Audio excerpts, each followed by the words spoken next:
down, coming out of PE town.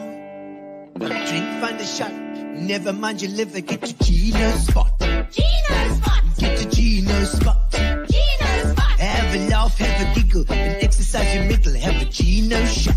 Gino shot. Get to Gino's spot. Gino spot. Get to Gino's spot. Gino spot. Have a laugh, have a giggle, and exercise your middle, get to Gino's spot. Gino spot.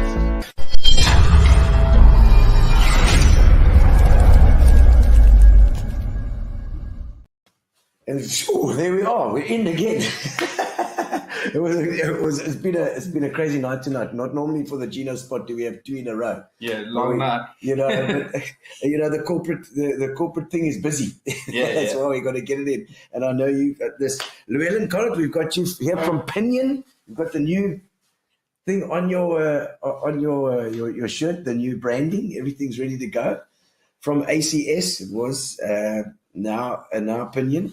Well, tell us a little bit about the company as well, just to show where you come from. Yeah, Gino, we started 40 years ago. Jeff Avery started us. It started with a company actually called Agricultural Computing Services. I was going to say like 82 now. Then as well. Yeah, probably just before then. So okay, all right. So and through word of mouth, it spread. Was he a boykie?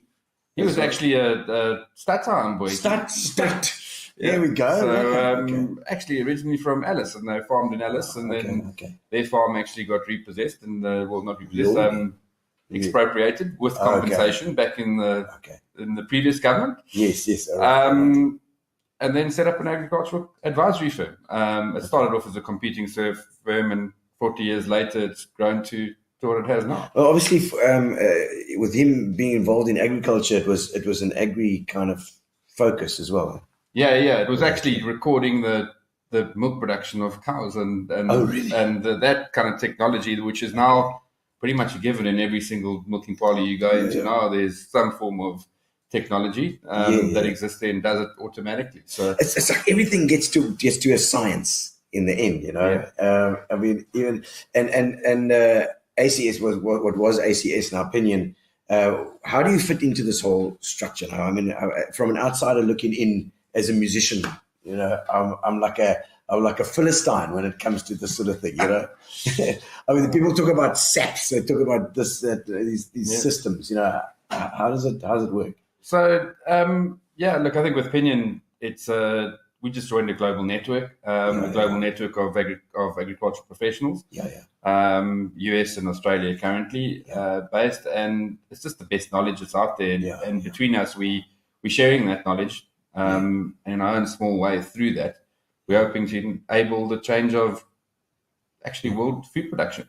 Long term, that's the goal. If we share enough of the best practices in the world, enable the best farmers to have those farms that they're busy farming, will actually change the world for the better, which is a big mission statement for us. Yeah, I know. It is compared to, you know, obviously ACS is also, nothing has changed as far as staff goes and your systems that you've got in place here. I think Pinion, although they are an overseas company, it's not. I mean, these guys were in the States. It's in the States and in Australia, I believe. Yeah, correct. Yeah. Okay, so they've formed this little triangle, I suppose, at the moment. Yeah. And at least they're able to, you're able to share knowledge. I'm sure you guys have got systems in place that they'd use as well. Yeah, we do. So I think that's the strength of it. When you join people with shared values, what we find ourselves doing is just is sharing information, and I think we all align to creating, just a better place in terms of for our clients that make them more sustainable in the long term. I mean, because being a farmer is not an easy task either. It just seems fraught with like risk. I don't know.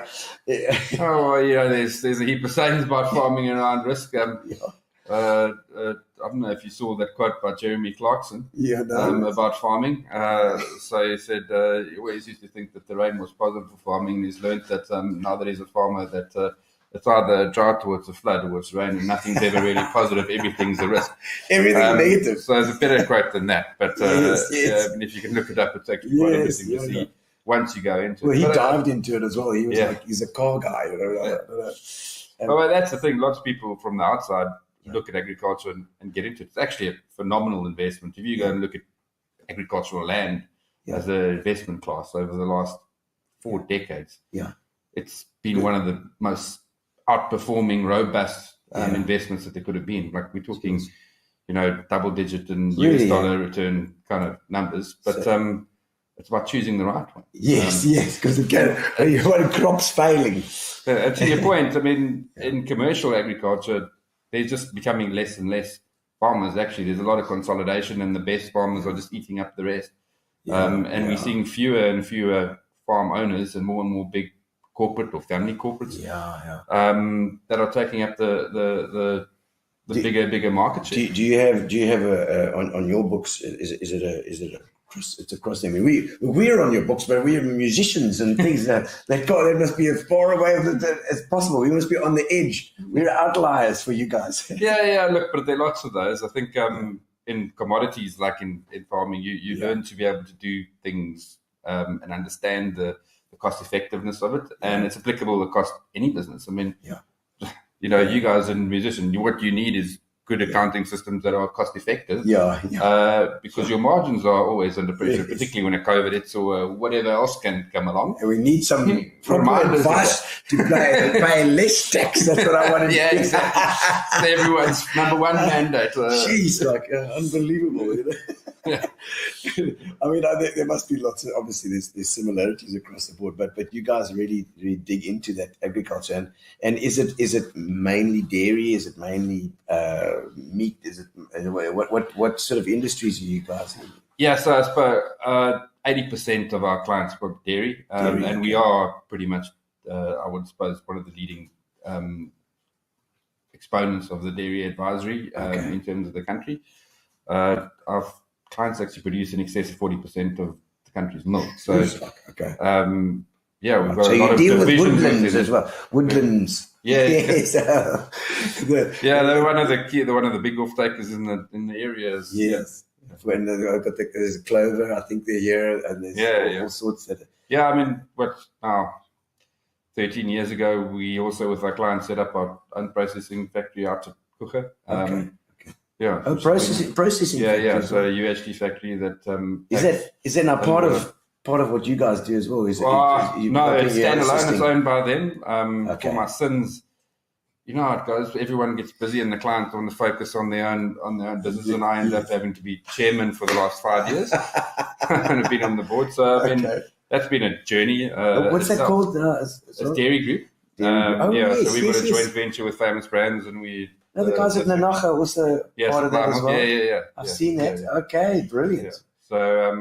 Yeah. So for my sons, I sit on that board or chair that board. Oh man, with all those farmers out there moaning at you about this and that. No, mainly milk price. That's the thing that matters to dairy farmers. Well, I suppose for the farmers as well, then that would be a group thing where you can at least share costs of it.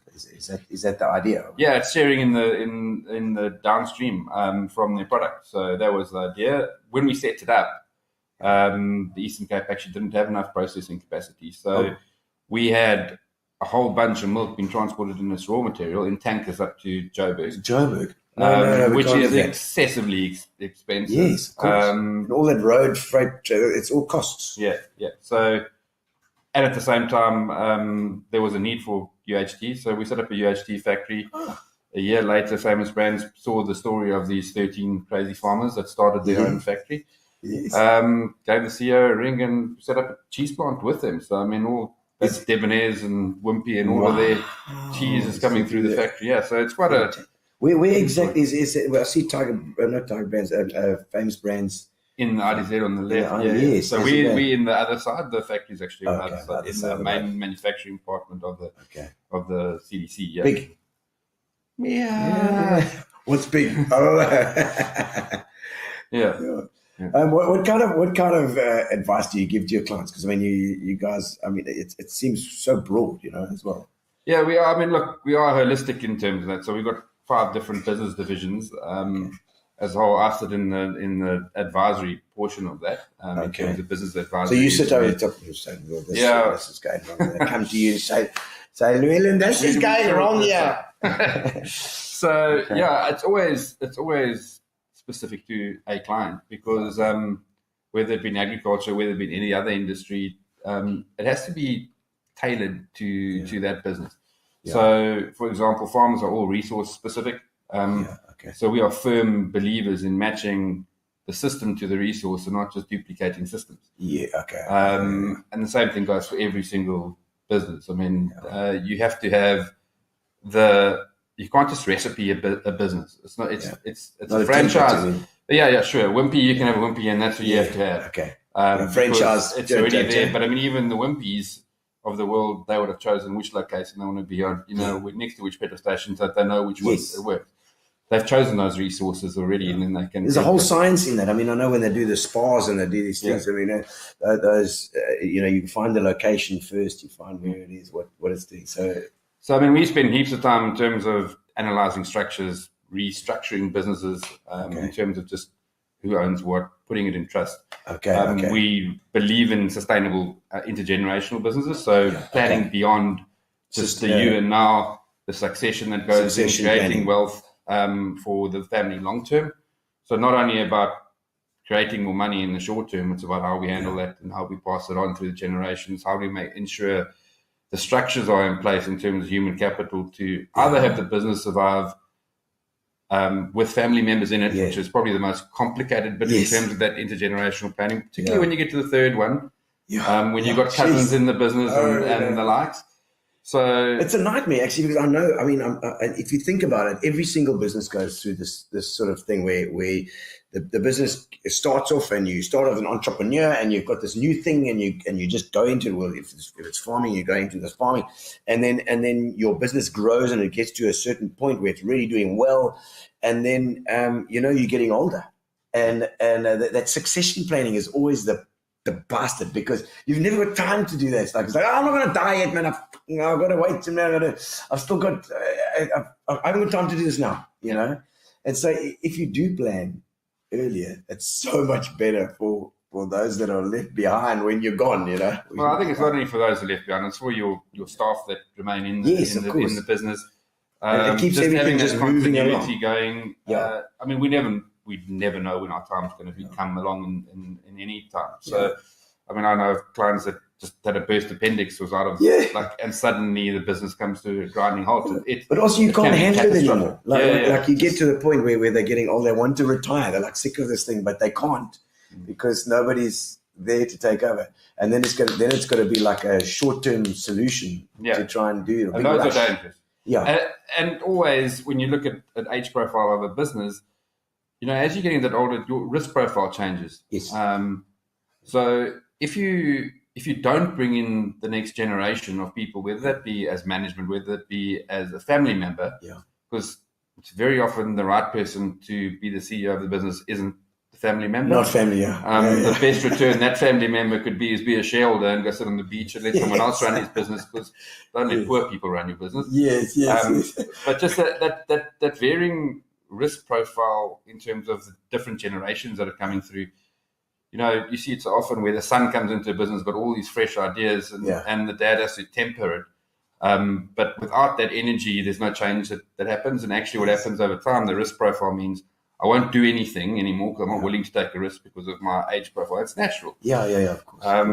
So if you don't build really good intergenerational kind of different levels of people throughout the business, you'll find eventually that group think comes. Now, if everyone's old and you end up with group think, what you find out is a business that's not willing to take any risks. It's so true. It's so true. It'll actually shrink. And then if everyone's young, they'll be taking risk galore, and we'll be going bust left, right, and centre, and then be a phoenix and make a fortune every now and again. So you've got to have that. You need the crazies and then the handbrakes. And I mean, there's a reason why those guys are there. They've seen it all, and they can just give guidance to that youth and energy. No, we tried that. It didn't work. Why didn't it work?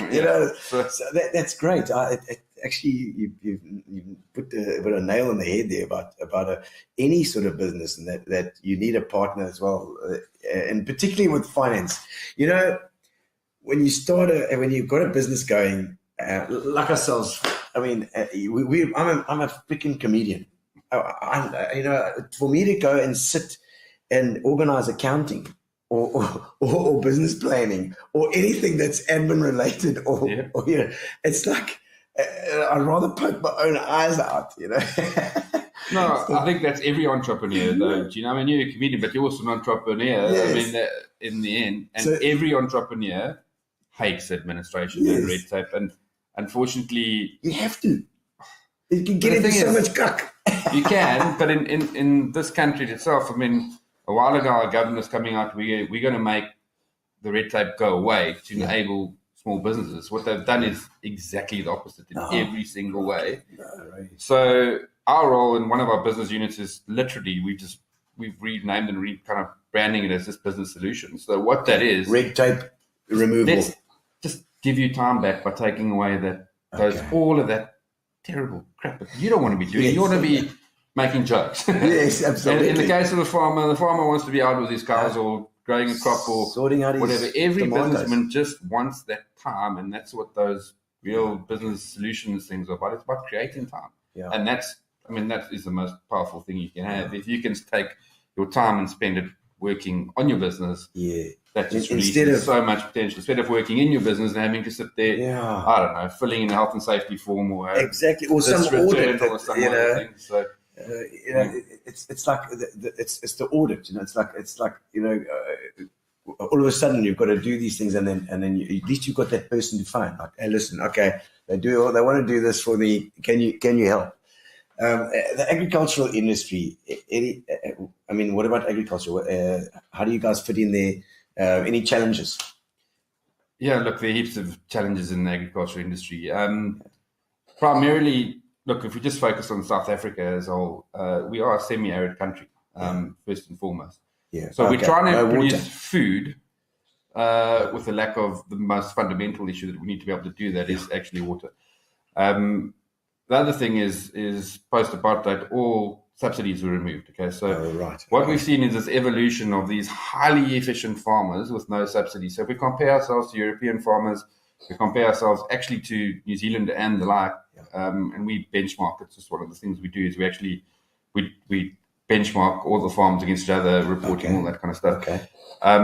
Is that the farmers have become super efficient. Okay. Yeah. The challenges for them is when people start talking about land claims and expropriation without compensation. You're building this asset, and it's incredibly expensive to get hold of the land tenure. Now, if the land tenure becomes under threat, your ability to be able to raise capital disappears. If you don't have working capital, or a business will starve. If you can't feed the business, it falls apart. Yeah. And we see that the whole time when it's particularly in the emerging economies, the Transkys and Ciskys, where those emerging farmers are trying to set up businesses, but they have no access to finance. Yeah. Okay. Why? Well, from the chief, they don't have a lease agreement. Yeah. So no bank's going to give them money. Okay. They don't have the surety to be able to put it up there. So the big challenges in South Africa are actually land tenure and the ability to be able to raise capital against it. Not for the commercial farm anymore, because he's got land and he's got all those kind of things. So he can just carry on growing an exponential business because he just picks up the next one, He's got an asset base that sits there. Yeah, yeah. But when people start talking about expropriation without compensation, it puts just a different slice on that. And what we've seen... Everything's at risk. So everything's at risk. So if you look at that, what's happened, particularly, and then you add load shedding on top of that. Yeah. In what is generally an energy-hungry, commoditized business, you've got load shedding and people saying, hang on, I'm now spending 35, 45, 100 million on generating my own power just to insulate my own business. Yeah. So we're seeing a whole bunch of where we should be expanding in agriculture, where guys are just standing going, I have to insulate my business, so I'm going to produce my own energy. Yeah. Okay? Yeah. Or, hang on, I can't carry on expanding. I need to build an offshore nest egg that just protects me. Yeah. So for a whole bunch of time, the agriculture has been limited by our government policies to a large extent in terms of the mindset of the farmers of those commercial farms. They've gone and said, I need X $1 million offshore. Yeah. Once I've got that, cool. And it's amazing. We've seen that in our clients. They go and they say, that's my target. Yeah. X number of million, whatever the number is in dollars that makes them comfortable. Once they hit that, and until they hit that, they're like, South Africa's buggered. Yeah. The next moment they hit that target and they just see opportunity left, right, and center because it's unlocked that shackles. And yes, I think that's so important in terms of business strategy. When you sit there and you analyze, or sit with families and you set up their strategy, and finding balanced portfolios and the likes, that you sit there and you set up and you go, okay, that's our target. And it's amazing every single time we've seen someone hit that target, whether it's $1 million to whatever the number is, relative to theirs. Yes. And again, it's that personal thing is like naught's good enough for me because I'm South African now. No. But for other people, it's $10 million. So it has to be whatever. But that ability of saying, well, I hit that target and now I'm going to, now it enables me to be able to do so much more. And it just takes the shackles off them to be able to do business risk-free again. It gives you, then all of a sudden they don't mind getting involved and taking those little risks and whatever they need to do because they've got that nest egg. You're right. And obviously, I mean, that's the ones that all that energy is common to the whole of the economy. The economy itself, in terms of agriculture, well, it's kind of got us pretty stuck at the moment. So, every time I analyze it and say, well, we're growing at 1.5%. I mean, we've been in stagflation for the last 10 years in South Africa. It's not a recession, essentially. So our weak local economy is really hurting, and it's hurting a lot of industry. If you look at commodities now over the course of, the last 12 months, beef prices crashed, sheep prices crashed, wool prices crashed, maize prices crashed. So all these commodities are just dropping off. So there's a lot of pressure on a lot of people at the moment, but the core reason is no one can afford it. When's the last time you went and bought a loin shop for your bra? Hey, it hurts you. And then you've got load shedding that's compounding that because the butcher doesn't want to buy a whole sheep and have that exposed to load shedding. So it's just those kind of things. So a lot of challenges and a lot of opportunities that come along with it because those that are performing within there are doing exceptionally well. And I mean, obviously, this is the business that you've come from as well with ACS. 360, I think it was, and then now that Pinion has taken over, this maybe a bit of expansion into Africa. Do you guys? I mean, what are we're talking about SADC countries here? We're talking about right through. What I mean? Yeah, so we're actually looking at within ourselves within Pinion Sub-Saharan Africa. So everything below the equator. Yes, okay. But and the main reason for that is exactly what we were discussing earlier. It's resources because to be able to produce quality feed, you need to be able to have high quality resources. In South Africa, generally, I mean, the agricultural sector's taken most of those that were available. So now we've got Cisco and Transkei available. Actually, there's so much opportunity there. For feed, for whatever. For farming, at Norga, there's 5,000 hectares of gravity-fed irrigation, which is standing idle. Gravity fed as well. So it's worth a ridiculous amount of money. The amount of food that you can produce off there in South Africa alone is immense. But then you got an apathetic community, a chiefdom sitting around there, and access to that land is now limited. So what's getting produced off there is massive. So now how do we commercial agriculture's kind of looked at it and had a go at it a couple of times, standing there and going, not really interested in that anymore because I bumped my head twice. Yes. And much of that, look, I'm a passionate South African, but you do kind of get that where eventually you go, well, hang on, let's look north, and you go and look in Zambia's and Zimbabwe's again, and those kind of things. And I mean, Zimbabwe's going really mad. I mean, you talk to the guys that are Post there, Mugabe, and you think it's. I mean, what is it? What is happening there? Is it? You say it's growing? Yeah. The government. I mean, when I was there a year ago, the thing that struck me most was that everyone was building all over the shit. So yes, they got high inflation levels. So what they do is they take the check and they buy the brick the next day to make sure that they don't lose anything. Yes, literally everyone was just building, and everywhere there was development happening. So that's a way to keep your money safe, I suppose. You've got it in land. Yeah.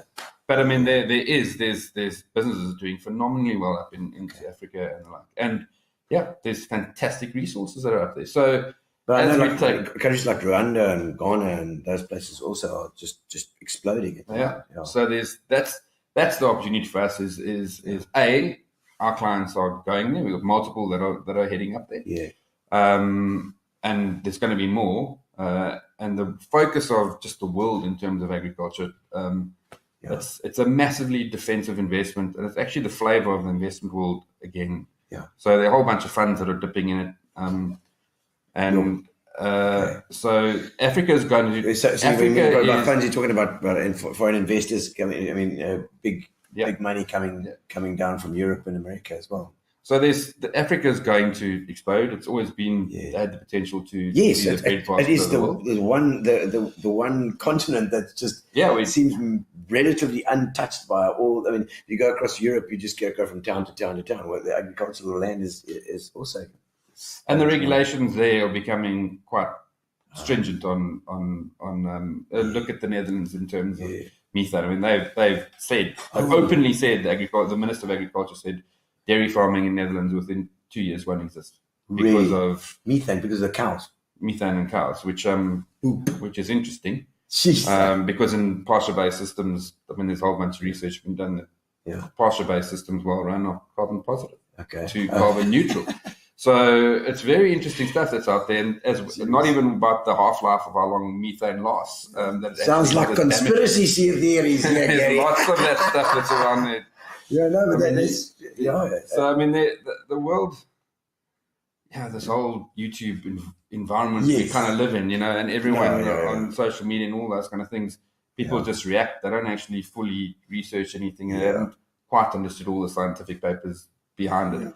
And that's part of the reason why we wanting to join a global network is you want the facts and the proven techniques. You don't want to just be going out on a limb and risking whatever your whole life's work on something. It strikes me that the obviously the advantage that we can take knowledge from Pinion globally and then bring it here so that our local guys can benefit from it as well. And because I mean the relationships with your farmers are good. I remember Mel and the guys talking about, they know the guys. Yeah, well they do. I mean, Jeff's first client, Jeff who started is still a client today. Really? So it's just the strength of the relationship that we've very, very old. Well, it's the next generation that's actually in now. It's a succession. It's his kids that are in there. So for us, it's just so pleasurable to work with people that are also like-minded with you and have the same kind of goals. We got our goals is for them to excel, and in the process, hopefully, we can continue to build. What parts of the business? I mean, just to give an idea for somebody that doesn't know Pinion at all, what parts of the business do you get involved in? Yeah, so business advisory and agricultural advisory. So the agricultural advisory is basically anything from growing grass to cow analytics, data analytics, machinery, benchmarking, whatever, all that kind of stuff in there, and then just restructuring and focus on these areas to make more profit. Is that where you deal with guys like Northfield Engineering and those guys who do the tanks and things? Yeah, Northfield and them do the tanks for a lot of our clients, and I mean, we'd be working with them. We actually have a partnership with them in one of our data analytics companies because they started with them. They started owning a data analytics company, and we took over the person and the business because it was closer aligned to us. But they still do. Because you said this stats. Is that what you guys do with stats, with that stuff? Yeah, so it's full on data analytics. Yeah. There's so much data that's available out there, and what that company does is actually give the farmer the report. Again, the farmer, if he wanted to, could go and spend a week sifting through information and get the same information, but he doesn't have the time. Yes. So we give him a report and saying, focus on these areas. This is what your data is saying, what's going on. Yes. So through doing that, we're just speeding up his reaction time. Okay. So those are one of the things we do. So that's in the agri advisory space. So we can walk onto a farm and say, well, change this, change this, change that. You need that. Yeah. Okay. And then we got a full accounting firm. So good accounting stuff. Yeah. First thing we do is make you make more money. Yes. Number one. You produce more stuff. Continuous improvement. Yeah. Okay. The second thing we do is actually try and say, okay, hang on, how do we get these reporting structures correct? So you don't waste any money. Yeah. Save as much tax as possible. Make sure compliance is in place, etc., etc. Because if you don't know about tax, if you don't know if you're a farmer and you don't know how to put stuff through, you end up paying. I mean, the SARS is not going to come to you and say, listen, you don't have to be paying that, and you don't have to be paying that. You need somebody to say, no, listen, they say the rule is like this, you can do that and that and that. And there's a lot of legal loopholes. So we just continually trying to evolve in that and get ahead of the game. I mean, it's got to be legal, but it's like you've got to use law to the best of your ability. Absolutely. So that's the other one. Make sure we keep as much of it and keep it legal. Save them money. Money. Actually, this is the order that the business units came on as well. It's first the Agri Advisory, then it was the accounting one. Yes. The next one we started was actually through that is our human capital business, which incorporates BE, so BE structuring and BE advice and that kind of stuff in terms of how to get your BE scorecard up. Yes. Was one of them. But because that's also a minefield as well. If you don't know anything about government, you don't know about what you need to get in, because that's a whole bunch of legislation that you have to get right. But out of that came the need then for a full-on human capital service, because, as I said, our clients have been expanding, and it's not just one person looking after his farm anymore. They're looking after it's like HR. Multiple farms. So now we've got HR, but the top end of HR, so focusing on assessments, building the organograms, that kind of stuff. Not very much the bottom stuff. Find the people, build the top of the structures within the business, and through that and through skills training, actually upskill the business so that the business becomes more profitable and more efficient in terms of its people. Okay. So that was the next step that evolved in our business. So it's like agri, then the money, and then the people that are going to be handling that as well. Okay. And then we've got on the side of that one, there's actually a full-on training company. So in terms of skills training. That's the FETs and that thing. I think my wife was talking about that too. So the CETAs. Yeah, so all the CETAs through all the YES programs, all those kind of stuff that we enable the clients then to What's a YES program? It sounds nice. Youth employment. Oh, there we go. Okay. Yeah, so I mean that's another section there. So a section within there, which is a full training company. We run courses. We train people. It's actually core within us. We believe in transferring skills. We don't believe in a dependency-based model. We believe in transferring the skills to our clients so they can do that and upskill, which makes them independent of us. And that's actually it's a weird thing. We actually want putting yourself out of business, independent, but it creates a situation where they become better and better and better. And then the last division we got is a wealth management firm. So so that's where you're making your money. We've made your money now. Stash it, and what do we do with somewhere. it? What's the strategy with it, and all that. All right.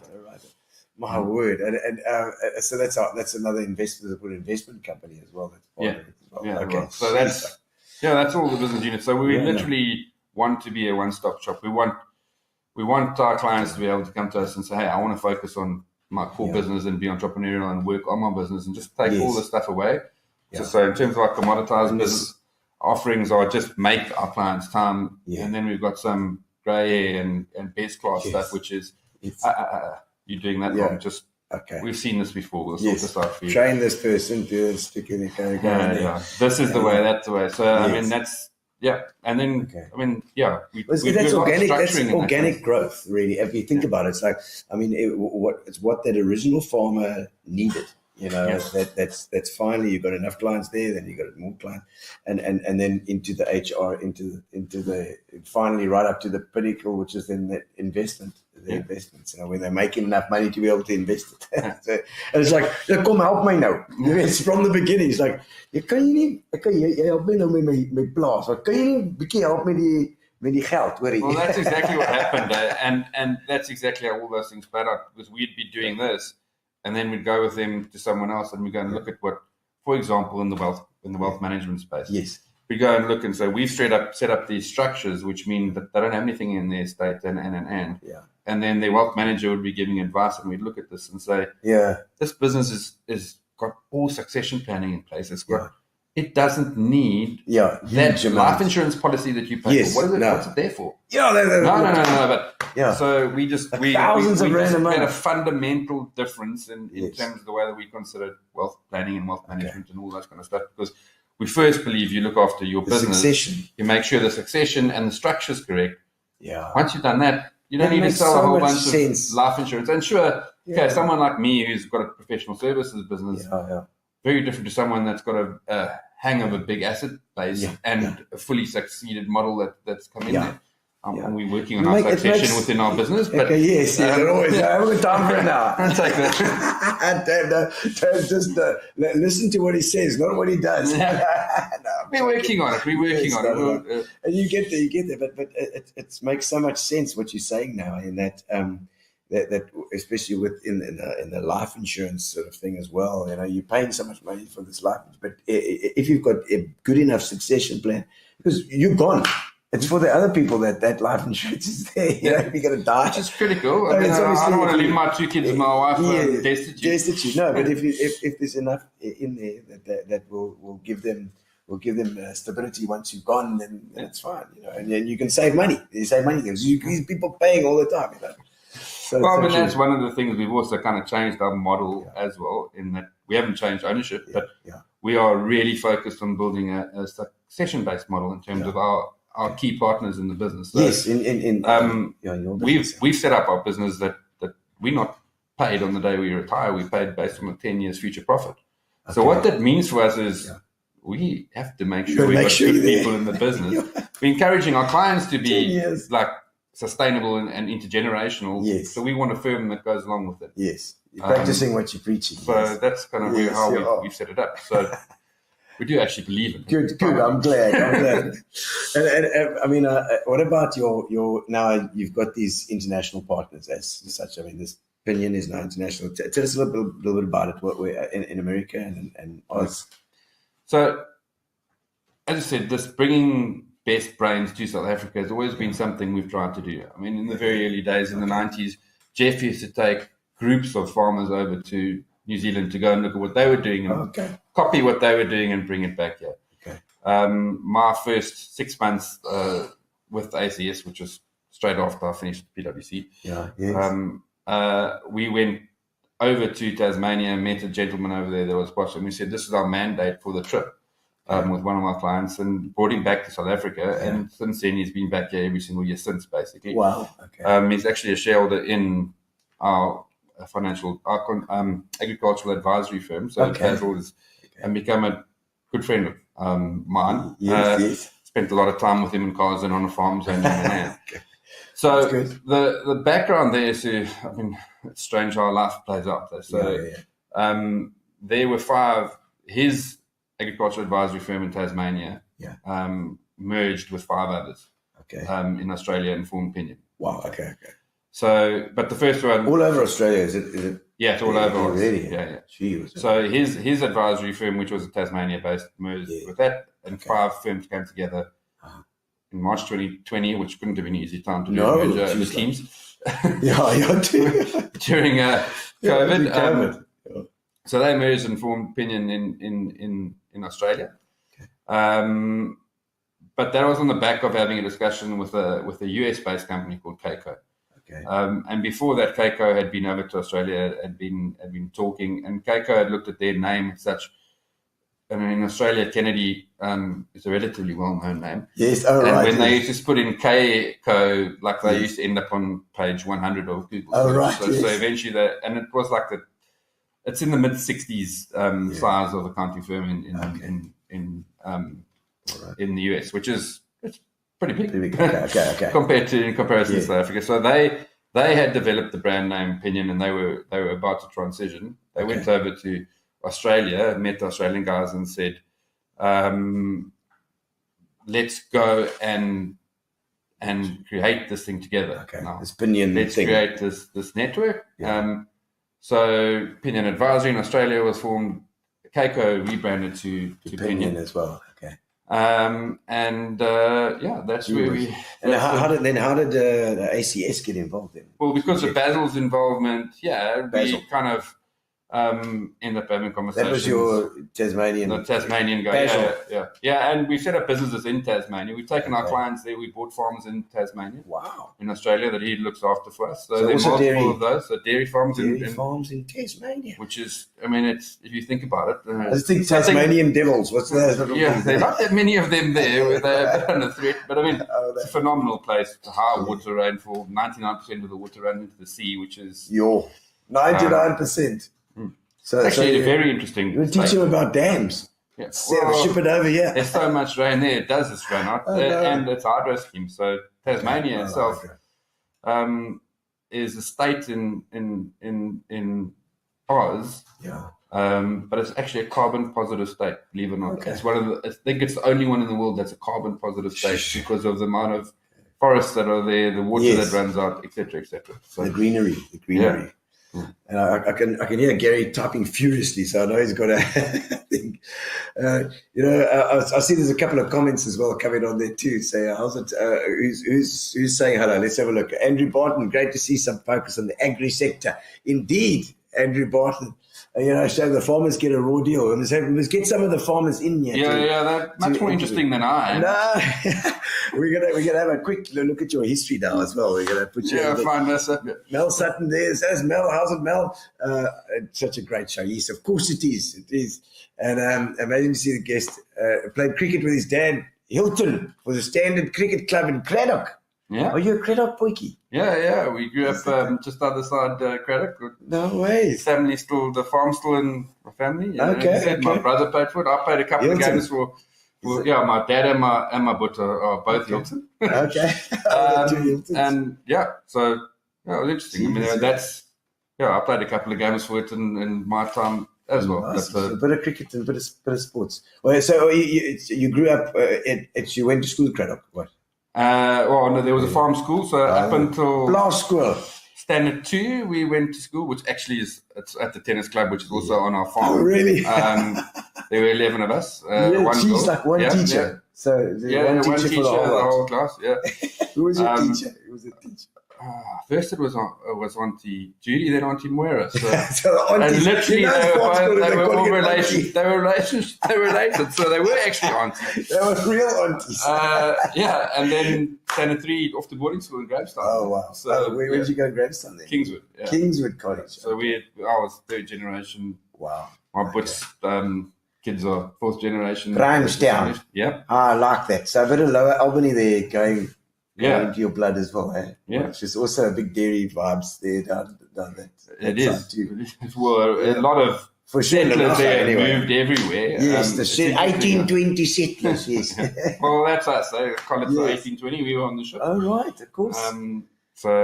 Did you have one of your groups that you put together, like the Salem group and the Collett group? We do have a Collett group. We were supposed to have it was 2020. We were supposed to have our 200-year reunion, and actually all got cancelled because of a little virus. Yes, oh my word.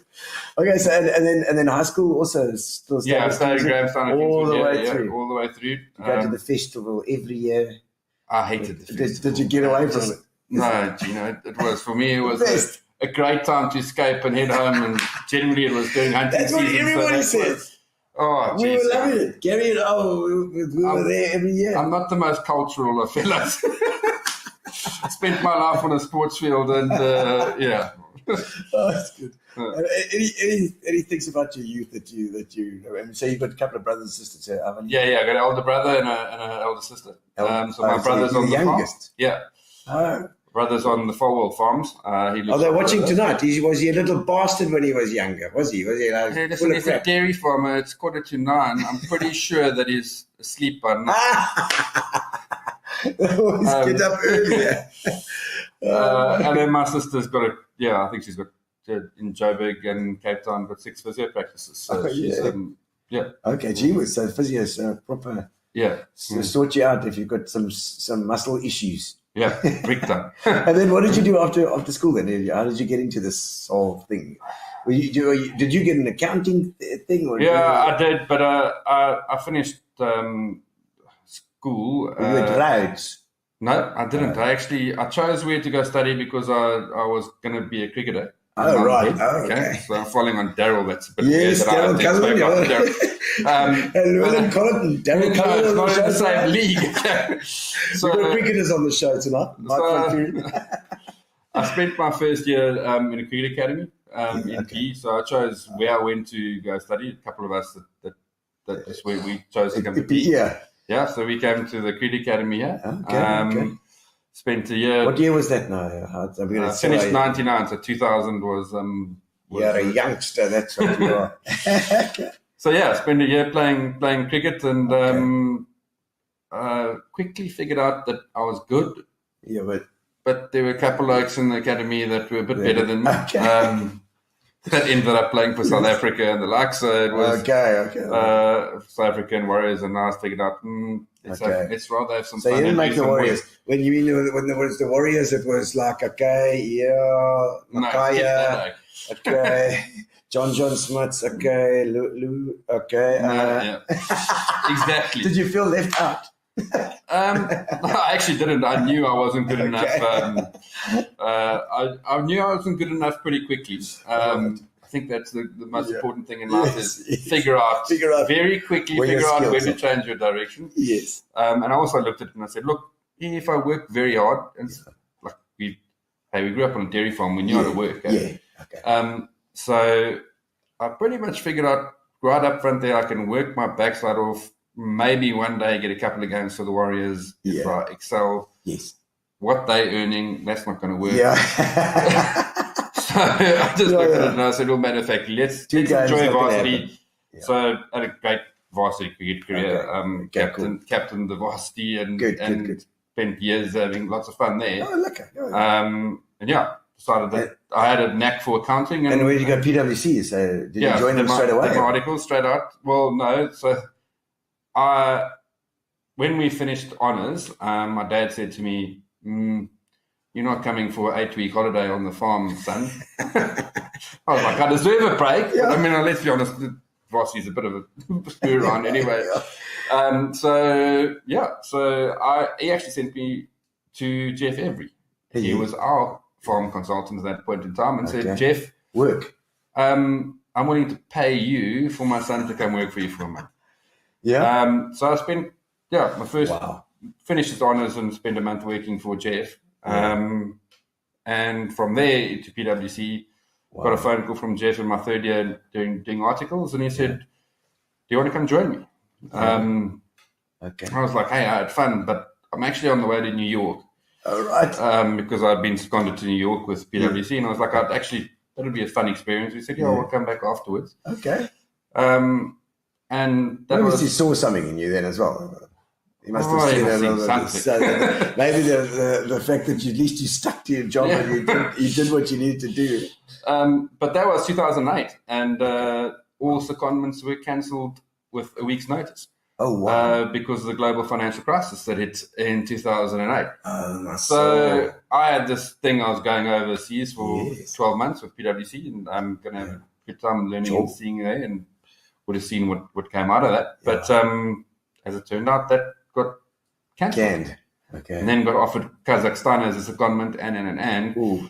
I kind of picked up the phone to Jeff and said, all right. Okay, maybe this is a good plan. I was dating my wife at that time, and I said, well, the whole plan was, okay, let's go overseas, let's do some of that traveling. Okay. And we said, well, fine. In this case, let's build something for ourselves, because Jeff actually said, come into the business, become my successor in terms of the advisory side, which I was like, okay, cool, then I can build something and do some traveling from South Africa. What an opportunity then for a youngster to be given that and say, okay, well, I've got options here, I mean, you probably don't think of them as options at that age. Well, they were. I mean, luckily, growing up on the farm, growing up in the family we did with a dad that A, is entrepreneurial and B, hardworking, etc. Kind of, we understood that. Well, I think you can thank your dad. Yeah, thank him a few times. Yeah. Is he still around? Yeah, he is. Still give you a cup. Llewellyn, lecture as much as what he used to.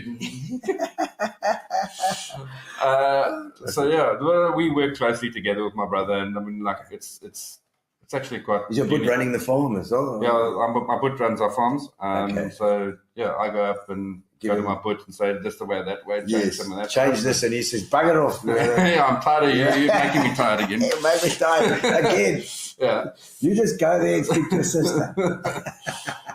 Yeah. So yeah, it's been. And I mean, well, now you've got the ACS Pinion family, you know, and it's the directors there, the three of you. Three of us at the top level that look after all the business units. Yeah, it's Mel and yourself and you. And you, yeah. Okay. So interesting thing is that you know, a lot of the stuff, like you're so coincidental, and to me everything seems like it's just lucky in terms of ended up at PE because I chose cricket and ended up doing chartered account because of that. But then, you know, Jeff at that point in time moving on and that opportunity coming for me through that meeting Mel, who is actually the exact foil that I need in terms of being able to do business, because I'm kind of like a seagull. I come with all the ideas, I throw it down people's necks and disappear, where Mel's they're ensuring that everything is executed correctly. Okay. And therefore the business actually operates. No, Mel's organised. And exactly. Also a straight talker. She won't take cut from you. So in terms of that, we've got a team where we've got that person individual. Then Hugh came in with the wealth business and also a big thinker and a straight talker. Yes. So out of the three of you, who would you say is most risk, the biggest risk taker, the biggest risk taker, the most conservative? Yeah. Oxenham's definitely the biggest risk taker. Yeah. You, he's like, come on, let's go. And you're like, whoa. Yeah. So I mean, but that's a balance. I think that's what makes any team good. I mean, you have to have. In rugby terminology, a bunch of forwards and a bunch of backline players. And I think it sounds right with you pulling it and you like, hey, okay, cool. And then Mel's like, how the hell do you want me to do this? Exactly. We often get that from her. So we're going this direction. Hang on, slow down. How are you actually going to do this practically? Yeah. So it's great. And then the rest of the team is just, they've come on, like, you know, there are 85 people in the business now. 85. So how far is it spread? I mean, where the offices?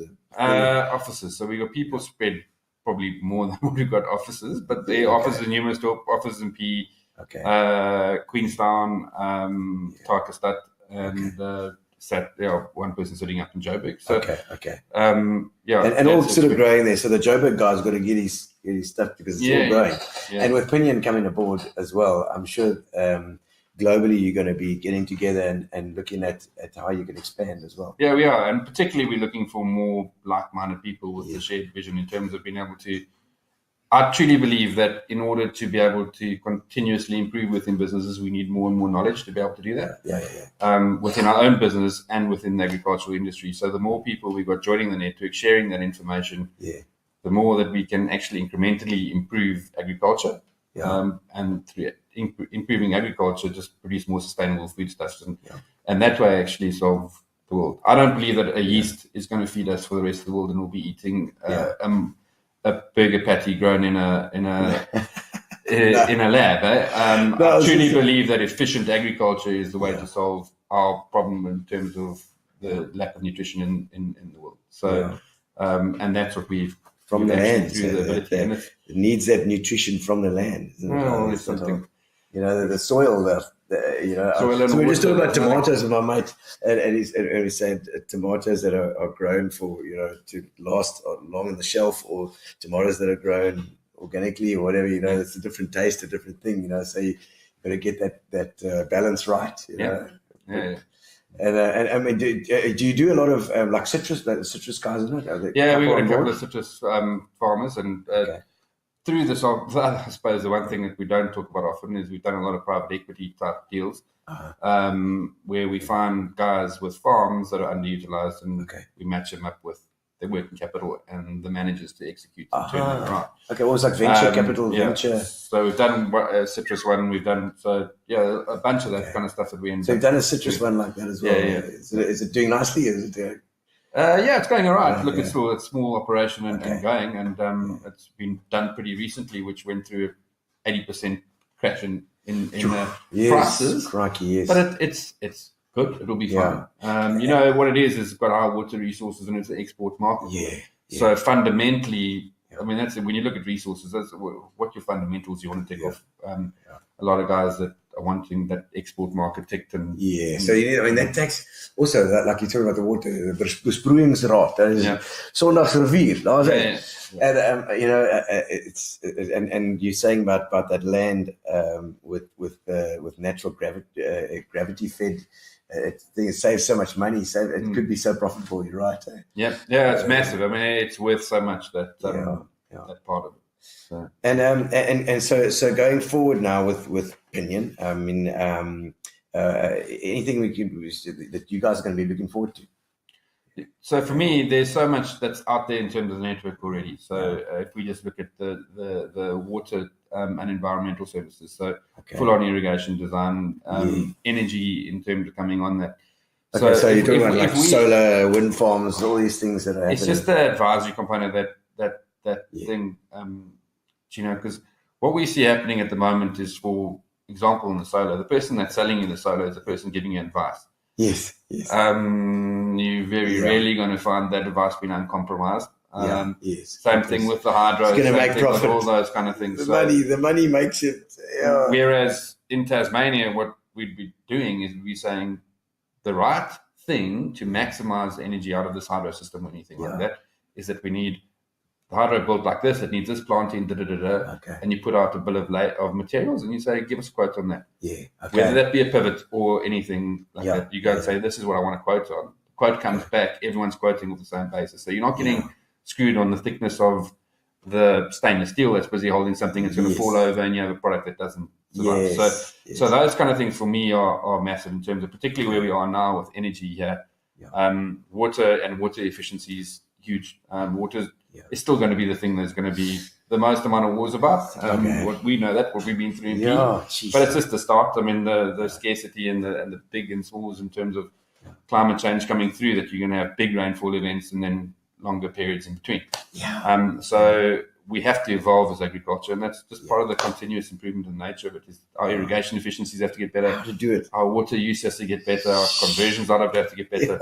So it's just all that information and sharing that information across a global basis is what really excites me. Another thing is for our people, just to upskill them. You know, we've got a large component that is sitting in a accounting firm. And you consider AI or what is the other guy? And artificial unintelligence. It's actually called. I heard someone say it's not artificial intelligence; it's an intelligent assistant at this stage. But it's still going to evolve to being AI. For sure. So what's coming with that is that a whole bunch of like auditors and those kind of things, their jobs are becoming relatively redundant. Being able to use that information, interpret that information, and making it more valuable to your clients and upskilling them. That's what really excites me, is that we've got some really, really good people in our organization, and for them to be able to upskill themselves, increase their earning capacity in terms of giving high-end advice rather than just... Well, it could happen fast, you know, so it's happening fast. It's not good. It is it is really. It's just exponential with AI.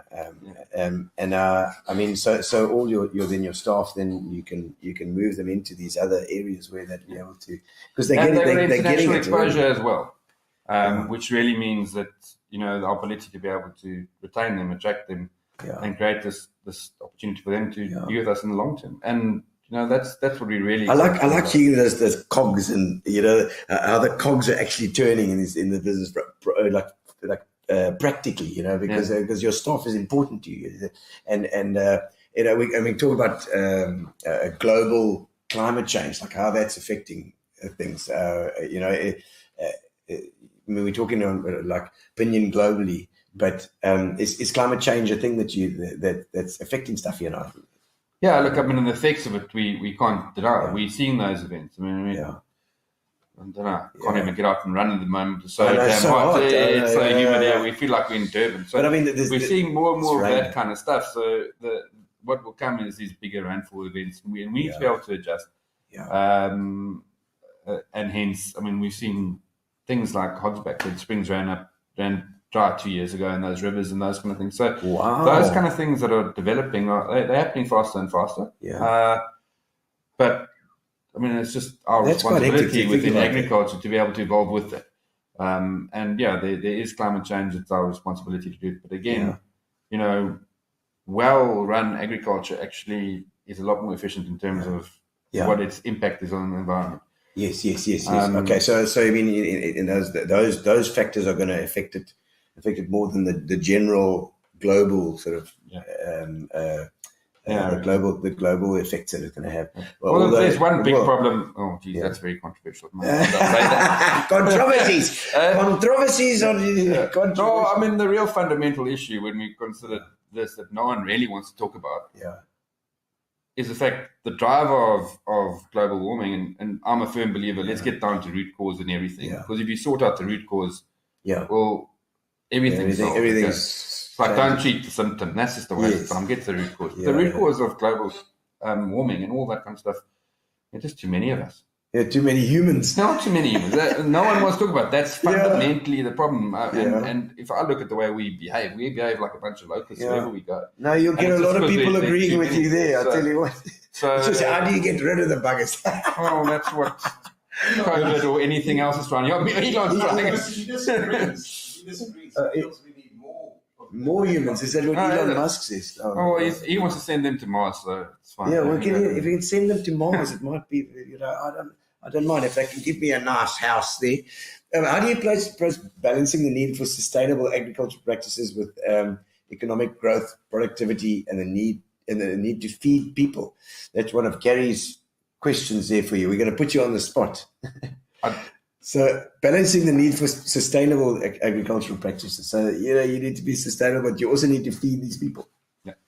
So I don't think any of those things are not linked. Okay. Yeah. So first and foremost, for me, sustainable agriculture is profitable agriculture. Yeah. If you don't have a profitable business, it's not going to exist. So there's this fallacy that's out there, and there are words that are very popular at the moment, like regenerative agriculture. Yeah. It's all over the show, but there isn't actually a firm definition of what on earth is regenerative. Go and have a look at what the definition of regenerative agriculture is. It doesn't exist. But economically profitable businesses that are highly productive are actually, generally speaking, very sustainable in their practices. Okay. Because they are using best practice to manage their farms. Okay. Yeah. And through that are reducing the impact on every single bit. So naturally, for example, in terms of use of nitrogen use, they try and use the least amount of nitrogen because it's most profitable. Without damaging the soils and they do that on a sustainable business because they've got a long-term vision. You've got to sustain it. Now, if you're going bust, the last thing you can do is think sustainability. Okay. A lot of guys are going bust because the only thing they think about is sustainability. So, unfortunately, in agriculture, everything is a balance. Okay, so you are always making a compromise decision. Yes, it's imperfect. You're working with an environment. Yeah, you're working. If you've got livestock on that, you're working with livestock. You're working with people. So, and then you've got economics over and above that. So everything around that is you have to make a compromise decision every single day, and that's your role as a farmer. Yeah. What am I going to compromise to get the best? Agreed. In anything, is this compromise. And that's the really good farmers make those calls all the time and get all four of those legs to work together. Yeah. So I don't think there's such a thing as you have to choose sustainable agriculture. I think sustainable agriculture is profitable agriculture well executed. Okay. And then those practices actually create sustainable agriculture. And so if it's sustainable, and Basil's written a paper that's been published at World Health in terms of just that exact study of, for example, in the beef space where the impact of highly effective farms and farm managers, if all we have to do to solve the impact of the beef on the environment is give those guys the land that the guys are farming. Yes. Because actually what happens is their practices actually drive more grass growth and. And they could actually be producing more of less. And you could give areas back to the Amazon we never go into, but they just look after better custodians of the assets. Yes. Give the best custodians of the assets to the assets. The people. People that always be there. But I mean that's the reality. Gee whiz. It's I mean the whole sustainable thing that makes so much sense in that if you want to sustain the land, it's going to be. Is there pressure on the industry to create more food, more beef, more milk? Is the pressure there? Yeah, internationally that's there. If you look at where commodity prices went, it's continually there. I mean, we've got more and more people to feed. Yeah. And different ways to do it. So because that's going to put pressure on that sustainability as well, obviously. Yeah. So the more that the demand goes up, the more you're going to find people moving to other mechanisms. But to me, the best are going to survive. So unfortunately, when things are too hot in a commodity, so when the prices are too good, everyone climbs in and encourages the wrong people to climb in. And again, you have the practices going the wrong way for a little while, and then the price drops again. But that's commodities, eh? That's where you find in Europe and America them throwing milk down the streets. Oh, it's just because they actually can't produce it competitively in reality. And that's just the tax. I mean, well, it's a government pays subsidies and stuff. I suppose that sort of thing. We don't want that. But I don't think I think here, like I said, there's possibly more of a demand for food. Well, the demand in Africa is definitely coming. The ability to be able to pay for it is the issue. But that'll come with the growing middle class as our economy will eventually take a while.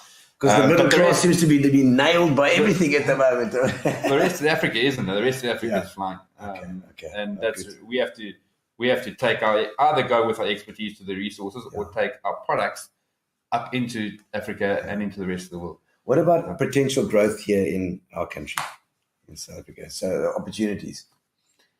Well, within agriculture in particular, what do we need? Well, more exports, I think, is critical in terms of our economy. But get the money. The biggest issue we have, you talk to a citrus farmer at the moment in terms of what these ports have meant and how they've impacted their businesses. Oh man, with the problems with the ports. Everywhere you look within our infrastructure and our aged infrastructure within South Africa, with the lack of a rail that doesn't exist, the amount of margin that's lost because of transport on road and ports that are not working, those kind of things, actually means that our biggest opportunity is if South African infrastructure comes right. Yes. The South African farmer, because of the efficiencies they've had to develop over the course of A, strained economy, and B, the inability of that infrastructure, which actually meant everything's more expensive to get you and get off from you. Yes, of course, yeah. If we can get our infrastructure right in this country, we will be we already are some of the lowest cost producers in the world with no subsidies. Because we've had to get that infrastructure right. Yes. And the ability to be able to ramp up agriculture in South Africa is immense. And then just those skills that those guys have developed, for me, that's just, once I start duplicating those skills, is where the real opportunities are. So once they go, and I think South Africa's biggest opportunity is actually the skills that they're going to take into the rest of Africa. As those farmers and the skills actually go that way. But if we can get our infrastructure right in South Africa, hey, we've got such a pool of experts in their fields here that we take the world on. So you can take something, in other words, you're taking something that's actually hamstringing us at the moment. But because of that fact that we are getting hamstrung by the power, by the water, by the ports, they are forcing us to find solutions to and problems. we're becoming better and better and better. And the business is continually improving. If we could get infrastructure in place, back again, those really efficient businesses that have just become leaner and leaner and leaner and so much better, and so much continuous improvement, they take the world to pieces. And so we can only that's one positive spin on a lack of infrastructure that we currently have. I like it. It will happen in due course, and you might not be around for it. Damn you, Llewellyn. I think I actually think it's an exciting future that comes. We had a low of lows in terms of where South Africa's been at. Yes, absolutely. And there's just so much opportunity that's it can't get lower. We can go. We've got to get out of this hole. Hey, it's election year. Collaborations. Tell me about collaborations and partnerships within the industry. How important is it? I think it's critical. I think it drives all efficiencies. A lot of the innovation that we see, we've seen highly successful collaborations within our own client base where exactly that, where the guys have gone and said, I've got land, but I don't have a successor, and guys come in and take it over and those kind of things. And like you said with this company that you got this dairy what is it called? Dairy Group. Dairy Group. That's a That bunch kind of of things. farmers that got together, collaborated, and actually changed the Eastern Cape dairy industry. Yes. Because suddenly there was surplus. Today there's surplus processing capacity where everything was getting transferred. So think about the jobs that were created and through that thing. So collaboration. Are they also owning a part of it? Or Okay, so they're all part owners in this thing. Oh, it's fantastic. So collaboration, just to me, is how we change the world. I mean, we the efficiencies that are coming in the dairy industry has been because of things called study groups where farmers actually collaborate. They get together, literally compare benchmarking, take the benchmarking, go home and say, why is my vet and med spend this and my neighbour's that? And he's got the same cow and then have a hard look at themselves and change. Okay. Because sometimes you need a little bit of a prod to change, and that collaboration enables that. So for us, collaborating internationally just means we can bring more of that stuff back here. Yeah. I think the collaboration is going to see that just quickening of that continuous improvement and the evolution of businesses further. Yeah. But also able to bring your costs down as a group is so important, you know, and also to have that, like with Pinion now from ACS, you've managed to get this extra pool of knowledge, you know, and for the farmers it's the same thing. I'm sure, you know, it's like this group that then all of a sudden you've got bigger buying power, you've got bigger, as a group you work so much better together, you know. Fantastic. And look, in all collaborations, if you don't have shared values, it's failed at the start. Yes. Okay, so just shared values. Shared values are so critical in terms of everything we're trying to we look at. We regard it as so critical. And I know that with ACS joining with Pinion, you had to look at that as well. And it was quite a big thing. I remember when it went to your launch, it was one of the main. We spent a lot of time on it. We spent a lot of money on it. And we had full-on cultural alignment tests and right. So you can actually do those kind of things, which are fun. And did you bump heads with anything? Were there any things that you know? Yeah, it was interesting. I really thought we're my US partners, not here. They're online. Well, I actually said it to them. I said, "Geez, guys, you know, one thing about coming in with a US firm, what the views of a US firm is, you know, everything comes from their side and you get forced to do this, that, the next thing." I said, just, wow, that's the South African perception of a US firm. And said, thanks for telling us that. Dominating. They came back to us and said, kick down the door and come in. It's nice to have some frank South Africans talking to us too, because that's what we are internationally regarded as. We're probably overconfident and very frank in terms of the way we operate. I mean, where were we talking about? Jim is saying like the US coming and I saw a meme today with a US Marine when he opens the door for an old lady, but then all other doors get kicked down. But that's the partnership and basically. So in terms of our values, we went and we looked at that, and surprisingly, I don't know what it is. I don't know if it's because of agriculture. I don't know if it is. Okay, the farmers is what it is. But that group of people, and when we compare our values and have discussions with them and have a beer with them and have general conversations with them, we have 100% values alignment in terms of everything that we were trying to do.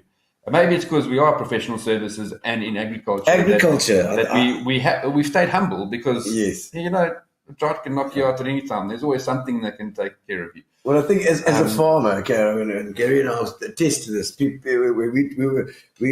got a boat and we were towing it back this weekend from Pikwini, and one of the wheels just exploded. You know, so we're sitting on the side of the road. We phoned our farming mates. And within like 10 minutes, you got a guy there like helping out. And I think it's that. I think it's the agriculture, the farmers. They live so far from each other. They need to help each other. Exactly. If you don't look after your neighbour, that's your security gone. It's your mate gone. It's your, it's those are the saddest me when they do have fallouts. It's do you have to deal with any of that stuff? I mean, you say capital. There we go. Don't forget about glocals. Mel says the local. It's the global menu with the local flavour. Correct. That's right. That's what she Mel's said. Mel's Yes, favorite tip. You, No, so I mean, what's global is obviously we're a local firm. We locally we're in touch with our clients. yes, still, We do that. So, but we've got the ability to be able to leverage global information. Yes. So we always want to be that. We always want to be. We don't want to change. We don't want to use those relationships that we've built up over the last 40 years. We want to continue maintaining them. In fact, we want them to excel. Yeah. We want our clients to excel. Because for me, that's always been my measure of success. If I've gone into any business, and I've walked out there, the thing that gives me the biggest kick is just going, today I made them better. Well, you're a Cradock boy. You're not going to leave these guys behind. You need to be there for them. So that's the local component. Is what we're passionate about our clients. We need to find more people that are in those areas and bring back the global knowledge. Keep driving them forward. That's great, and I like the fact that ACS is also one of the a big player in that. This is not at the moment not a gigantic firm. This is a global firm that deals with agriculture. They're big, but and they certainly have knowledge that they can bring in there. But it still has that flavor of your local people are still taken care of. The common misconceptions about the agricultural sector in South Africa are there misconceptions? I think the biggest one is probably that agriculture is a lifestyle. Yeah. Oh, right. Where agriculture isn't a lifestyle anymore. It's gone way beyond that. Agriculture is a business. Yeah. And as such, the transformation that's happening in workforces and the amount of time that people spend with their labourers, the relationship that exists with their workforces, those kind of things. It's actually a very intimate relationship, and all the propaganda that is out there is just a load of it's just confusing shit. Because and they're bad apples. There's bad apples in everything. Of course. But just the general norm is those relationships are so good and so strong, and the care that's in place in terms of agriculture and back to its workforce. I mean, when we benchmark internationally and we go and look at dairy farms, so we use 3 times the number of labour that Australian farm would do. But basically, I mean, you go to the guy and say, no, I'm not going to get rid of any staff because I want to look after them. They're part of our family, essentially. So there's a lot of misconceptions. The first one is that it's lifestyle and the guys are driving around in their buckies, where essentially they're actually managing farms, they're managing people, they're managing finances. So it's a comprehensive business. And I think the other one is that you look at care for their people. As a business, you have to. You're looking after your people. If you're not looking after the people, it's going to fall flat. It's actually, and when you think of it in those terms, it does change the way you look at a farm. You do think of it like that, and to a degree that obviously it is in South Africa. There's a history of that, but if you're looking at it as business, everybody gets taken care of. You need every single person in that. And they need to be happy, because that's how you create a mechanism that is truly functioning. Happy employees, basically. That is true. And how do you prioritize inclusivity and equity in your agricultural strategy? So that's it's tough in terms of a lot of the time you're trying to lift up people that are economically in a lower band to try and move them up through that. And there's some cultural challenges in that. But I mean, we've had talkers at some of our conferences in terms of how do you do that? And it's literally through training, repeat, training, repeat, training, repeat. And the truly exceptional do eventually move up through the ranks. Through the ranks. It's very they do difficult because you keep sending them back in there, and you have to keep lifting up. But it's through repetition and skills transfer. And once they've got to lift it up to the next level, it's just it's another one and another one. You also find, I suppose, where their skills, where they're best suited for their skills as well. And there's also a massive skills shortage here. So agriculture today doesn't look like it used to. You go into what the managers on farms are going to look like in 10 years' time. It's going to be totally transformed. It's already totally transforming. So again, I think that's also a common misconception. AI in agriculture? No. Just AI in agriculture will, for sure. It's there. I mean, there's data, there's all that kind of stuff. There's collars on cows that are telling you they're cycling. There's all that stuff. There's satellites that are telling you what your grass is growing at. I've seen some drone spraying and stuff as well. Drone spraying, drone analysis of crops. So there's a huge opportunity in the agricultural tech space in terms of that. Of course, there's early adopters that get burnt, and then there's the guys that are like kind of sitting back and saying, "Well, let's just hang out here and see where this thing's going to play out." But the technology in agri is going to drive a lot of productivity going forward. I actually believe there's not much that it can do that cannot be managed. Okay. So a truly exceptional manager and an AI manager, the truly exceptional has got a little bit of art that like a good farmer's got. There's a little bit of art in him. He's made a decision that he can't quite tell you why he's made that decision. Yes. But he always ends up being right. Now, AI won't ever be able to match that guy. AI and staff, I can't see how that's going to work. So AI will be able to move a poor manager to be able to make decisions better and move them closer to that guy. But it'll never catch that guy. They have to have special implants in the brain. Hope we never get there. Okay, like a contentious issue, land reform, ownership issues. How do you navigate that? How do you navigate those complexities? Yeah, to me, again, there's so much of it that we need to address in terms of land reform. And first and foremost, start by giving those areas, the rural areas, give them their title deed so that there's a lot of agriculture that's happening there. If I compare what happens in South Africa, we've got these big commercial farming operations. Yes. In Africa, you've got a whole bunch of outgrowers that are then taking their crop to the tobacco houses and. Okay. But they can't actually plant, and we don't have those functions in terms of happening out in the communal areas and those kind of things, because they don't have the capital to do it, because they don't have access to their land. It's not leased from them. They got this hut that's sitting over there, or whatever it is, where they don't actually have tenure of land. And like it's the example up in one of the most productive agricultural areas in the country, at this Fish River Valley, there are a whole bunch of farms that are government owned that have been given and leased to a bunch of beneficiaries. But they haven't given them a long enough term to be able to do anything with it. So now you're sitting on a year-on-year time of lease situation, and if you're leasing something for a year, you're not going to look after the place, and you can't. What's the point? So then repairs go to pieces and. Where if you actually give that land tenure, you give them security around that tenure. They will be able to, whether it be by bringing in commercial farmers to mentor them over that in the long term. We actually put a proposal to government a couple of years ago that there's so much of that. They should enable commercial farmers to come in and disappear. But keep that mentoring relationship, because the reality is in agriculture, it's a 10-year period before you actually half know what you're busy doing, because every season is slightly different. Of course. Now, without that mentor component, that graph, the rainfall and the whole thing. Without that mentor component and allowing those commercial agriculture to come in, provide the working capital, so the government doesn't have to do anything. They just have to get out of the way and enable the private sector to do it. The private sector wants to do it.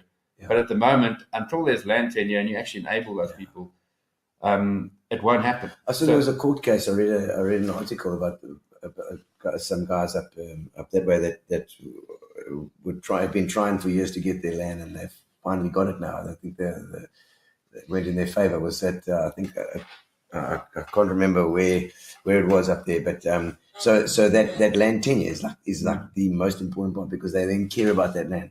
And without land tenure, you're doomed in agriculture, because you're a custodian of this thing. But you can't actually look after it long term. Then it just puts everything at risk. Gee whiz. How do you look at? Okay, I mean, water scarcity. My tanks are run dry already now. I can check. I was running. I've been running for months and months and months. And all of a sudden they're dry. There's no rain. What's going on? Like how do you address those issues of efficient water management, I suppose? So I mean, that's one of the things that I actually do believe in technology and quite strongly. So water probes in terms of irrigation scheduling, critical. I think in terms of where we're going, we are going to end up building bigger dams on farms to be able to store it, because you only get more at a time, and then it's going to be missing again. So bigger dams on each farm will then translate into hundreds of dams and much more water. And we do as a country. I mean, we really do need to start building dams ago. The last time we built a sizable dam It's not too is long just ago. ridiculous. And that's one of the reasons why we're in the situation we're in, because we haven't been building dams, and and our population has been exploding. So you can't do that. You can't. It's like the Western Cape at the moment. You keep throwing people there without improving the infrastructure. You're going to have something's going to go pop. People is growing like crazy. So that's what's been happening in South Africa for years around it. But there are systems that are coming in place in terms of water efficiencies, and just knowing when to do it and when to do it most effectively, I think is actually some really simple execution strategies. But a lot of irrigation that was put up in the past, for example, in water, were just grossly under-designed. So the packages are wrong, the size of the pumps are wrong, and so it's some really simple, basic stuff that actually needs to get done a lot of the time. But it's infrastructure. That's also government infrastructure. I mean, even on-farm infrastructure as well. The reality is the way we used to put up pivots was who's the cheapest. And when you say who's the cheapest, they put in. What's the now? Tell me what the pivot is. Okay, this is like one of those things that go around in circles. Yes. Okay. Like they've got wheels on it. Is that what it is? Okay. And then they can water their whole place, all their veggies, whatever they need. Lucerne, I don't know, whatever they do there. Some key trends or developments that you foresee shaping the future of agriculture in South Africa. There's some tough questions coming from Gary here. He's getting us. For me, again, it's skills transfer and a war on skills and a war on talent. We've got a lot of people in this country, and therefore inherently we've got a lot of potential. We need to cultivate that, develop it. We need to be seriously developing that talent for our businesses to go into the rest of Africa and the rest of the world, because we're going to get poached. We are being poached. I mean, I said we've got businesses over in Tasmania. I mean, the amount of South Africans that are working on those, etc., etc. So the poaching thing exists. And as businesses, our responsibility is to stop the brain drain. Well, not just to create more, because the potential is there, and within the business structures do that. So for me, the big one to unlock is how do we turn all of these people into what they're truly capable of? I believe it's possible. I truly believe that there's a lot more potential in our people than we ever give them credit for. We've done assessments on some of our staff, on our farms, on our clients' farms, where guys doing the most menial tasks actually had an honors degree ability to learn. So there are a lot of those people that are out there, but we have to spend time with them, educate them, repeat. Uplift and get everybody to that, to as many as you can and then you've got people that are on the land, that love the land and are doing a job that's really creating a lot of and then exponentially more employment and more everything. It's and I know that like you're saying, with that constant work and training, that it can very quickly get better. And I've got such a heart for the Eastern Cape and PE, and I don't know what you think about it, but there's so much untapped potential here. I mean, I'm out and out in Eastern Cape. Got stuck here straight after varsity haven't left. No, it's true. I mean, and all our friends go over there. It's like, and then they come back again, because every single time you talk to any of your mates that are sitting jobbing, they come back. I think a lot of people would love to come back if the opportunities were here. So let's try and get the opportunities. But there's some seriously big opportunities coming to Port Elizabeth as such. I mean, you look at one of our clients that Hive Hydrogen thing that's going to be going up here in Port Elizabeth, 20,000 jobs. I mean, the investment that's coming in there is insane, and it's just so exciting for the region actually to have that kind of investment coming. I love it. They're talking at our conference next week actually. Okay. So I'm really, I'm just excited. You've got the conference coming next week as well. Eh? It's going to be that's going to be fun. I think. And this whole, obviously with the move to Pinion and the whole thing, the conference next week is quite an exciting time. Well, I think we're very excited. We've got Paddy Upton there. We've got Daniel Silk there. We've got guys like the CEO of Hydrogen, Colin Lopes there. And some really, entrepreneurs that are sitting there that have done it. They've got multiple businesses.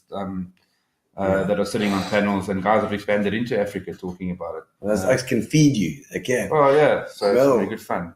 A wonderful prelude to our Agribusiness Conference next week. Such a great lineup of speakers and global marketing partners attending. There we go. Yeah. So it's going to be great. It's a great networking and collaboration event again. Any challenges specific to the dairy industry that you can? Look, the dairy industry's always got its challenges internationally, and I think because of its intensive nature, everything's amplified around just those work hours that people have. Getting up early in the morning, it's much more attractive to go work on a beef farm where you can get out at 8 o'clock in the morning and not 4 a.m. 4 a.m. Oh my goodness! So it's there. Unfortunately, dairy's got this notion that it is dirty. Yeah. In terms of carbons and so that's one of its biggest challenges is actually that. But at the same time, from a protein source perspective, it is an incredibly efficient protein source that can feed the world. So yes, lots of headwinds in terms of that negative propaganda that exists around the dairy industry. At the same time, because it is a cheap protein source and that's what we need to feed the world, it's got huge legs in terms of expanding. Yeah. Well, I've got Gary's handing me this. Thank you. This is now, Llewellyn, we're getting towards the end of the of the show. So what we do is we've got a little thing called. I think my colleague put it on the family group and said that'll be the first time you probably ever hear him talk if you log in there because I'm so quiet. Yes. Oh, well, we've got him to talk like it. He's been singing like a canary. It's great. Oh, but this is the getting to know you section. Just a few questions to see the real Llewellyn. Getting to know you, getting to know all about you. Okay, so first one. Do it on again. We're going to do that. What's something particularly spontaneous or irresponsible that you've done? Last year we bought a caravan, number one. Caravan, which, I'm not great at camping and those or DIY to be honest. I prefer to just let someone else in, and then needed something bigger to pull the caravan, so we bought a 10-year-old Land Rover. A 10-year-old Land Rover Discovery. Which I think is incredibly irresponsible. Yes, it is. That's what my wife drives around in that, so she can walk if it breaks down. I think so you get it. So you can drive it. It's fine. It was her choice. It'll break down. That wasn't my choice. It was her choice. She has to own it. Land Rovers. Oh my word. Well, they've got a reputation, but sort of ECM I think do them, and they're good guys. So hopefully you got. I think got a good one. Yeah, I hope you got a good one. There we go. An experience that you would describe as an adventure in your life. Apart from owning a Land Rover. No. So when we were in, and he was actually in the same boarding hostel as me at school in the same. Really? Okay, that's cool. Okay. So we were in standard 7. Yes. Fire alarm started heading off one night, and we all thought it was just a normal fire drill. So we all walked out there in the middle of winter in Grahamstown to turn around and watch our hostel burn down. Yes. So there was a classmate of yours that was interviewed. Who was it now? I'm trying to remember who it was. It's not Marcus Oshry. I'm trying to think who came in and spoke about it, but he's talking about it. It was an adventure. I mean, it was amazing to sit there and watch corrugated iron just melt in this red thing sitting there at 1 o'clock in the morning. They have to rebuild. One day of school missed. I mean, this is a boarding school that are off the borders of the school. Jeez. We missed one day. Ended up getting farmed out to our mates for the rest of the term. Yes, everybody lived in a hotel for a month and then in a gym hall for a year and a half. So it was a hell of an adventure. Yes, I'm sure. It was good fun. In retrospect. Amazing. I'm sure, but that is a bit of a terrifying experience as well. The most physically painful thing that you've ever had? Physically painful? Yeah. So short, sharp pain. I think I did a double stress fracture in my back when I was in matric. How'd you manage that? I just bowled too much. Oh, bowling. Bowling overuse. Yes. So I mean, it was just painful, and that I think the biggest part of that was it just took so damn long to recover. But it was sharp things of pain, and then you're still young, lots of frustration and working it out. And I was 18 then. I was much younger then. You're still young now. Give you a couple of years, you'll find something that'll be much more sore. Okay, final one. How is your life different than what you would have imagined? Yeah, from when you started, when you were young. When I was a seriously young laddie, I was going to play for South Africa. There was no doubt about it. Okay, so cricket. To when I had a reality check at an academy, and then I thought, well, now I'm going to be a hotshot marketer, because when I was at varsity, I actually partook in the Amway program and Network 21 and network marketing, and I thought I'm going to be retired by the time I'm 30. To living in New York, to just ultimately having settled in Eastern Cape and being fundamentally very happy with where life has taken us, and how happily and how much luck there's been along the way. It's been really contentment in the end. And close to your family, and close to your what your heart says you wanted to do actually. Well, Llewellyn, it's been fantastic to have you on the show. Thank you so much. And I know there's probably one more from Gary. He's flashed it on the screen in front of him. It says, anything on your bucket list that you still want to do? I want to go to the migration. That's something that I want to do. Is to see the Masai Mara. That'll be good fun, I reckon. Kenya. Well, I believe it's amazing. I mean, I've never been there as well. So if you do go, with your company, let me know, and I'll come and entertain the guests, the guests for that night. But Llewellyn, thank you so much. It's been absolutely fantastic having you on the show. And we've got the big launch next week. The conference as well, with all your speakers, your guys there. I don't know if there's any more comments you want to have a look at. It's fine. It's fine. I think we've been through everything the guys need to know. And it's been a great guest. In fact, it's been fantastic fun. We followed on to Daryl Cullen tonight, so at least we kept the cricket theme. And best of luck. Well, and I hope you bring your favourite musical clients from strength to strength. Exactly. Thank you, Llewellyn. Thank you. Cheers. Relax, sit down. Coming out of PE town. Drink, find a shot. Never mind your liver, get to Gino's spot. Gino's spot. Get to Gino's spot. Gino's spot. Have a laugh, have a giggle, and exercise your middle. Have a Gino shot. Gino's shot. Get to Gino's spot. Gino's spot. Get to Gino's spot. Gino's spot. Have a laugh, have a giggle, and exercise your middle. Get to Gino's spot. Gino's spot.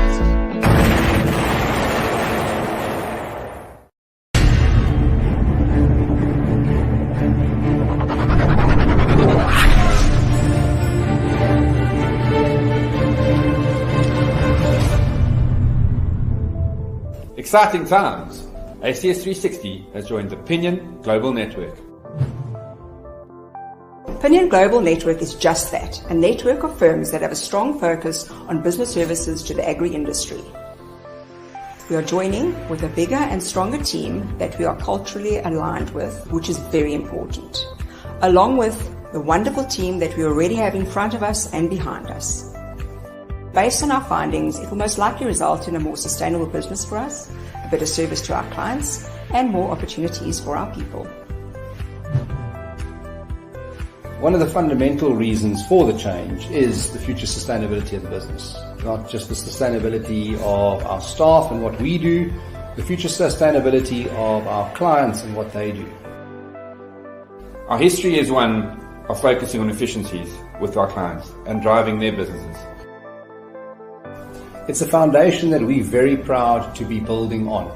And as the world changes and it becomes smaller and the ability to network globally has significantly increased in recent years, we have taken the view that we will celebrate the past and embrace what lies ahead.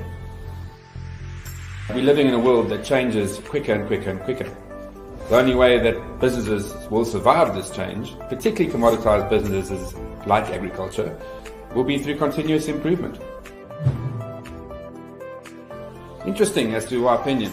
We did an analysis of the shared values, and there's 100% alignment between ourselves and Pinion. It was a natural fit to choose Pinion. The opportunities and alignment, shared value set that we have with the partners that are existing in the network, it really was a no-brainer. The interesting thing is, why would Pinion choose Africa? And the reality is, Africa is growing. Africa is the breadbasket of the world. The untapped opportunity set within our continent is frightening. So what we'll see into the future is our clients growing into Africa and more food production happening in Africa. So we need to move with our clients and enable that to happen. I truly believe in collaboration. We've seen highly successful private equity deals where collaboration has driven our industry forward. The only limit is our imagination. Our clear shared vision is to be the chosen agricultural advisory compliance business in Africa. And we'll do this by leveraging local and global talent and knowledge. To coin a word, glocal, leveraging global expertise with local execution and culture. A global menu with a local flavor. ACS 360 rebrands to Pinion. Ownership remains unchanged. Our team remains unchanged. All the key relationships stay in place. The loved people that you love dealing with are still your key contacts. Our service offering widens through the global network partners. What does change is we access more global brains to be able to bring back. And hopefully what changes is our clients become more profitable. And what does this mean for our people? Well, it means that we can attract and retain good people and good clients. The reality is there's an enormous war on talent globally. For us, it's about attracting the right next people into our business. We're building a succession-based model which includes all our staff into it. Staff retention is critical, particularly in this world where people can live anywhere and work anywhere. They want to be part of something that's bigger than just a local branch. They want to be part of something global, something exciting. And that's what we're becoming. In conclusion, we are in an excellent position as a strong team of unique individuals with our various and complementary talents to execute this change successfully while leveraging the opportunities this brings to us all. We have the utmost faith in our team and their leaders to ensure that this process is a win-win for us all and to further showcase to our clients how effectively we manage and leverage change. A big thank you to our loyal staff and clients for joining us on this incredible journey. Here's to our exciting future with Pinion.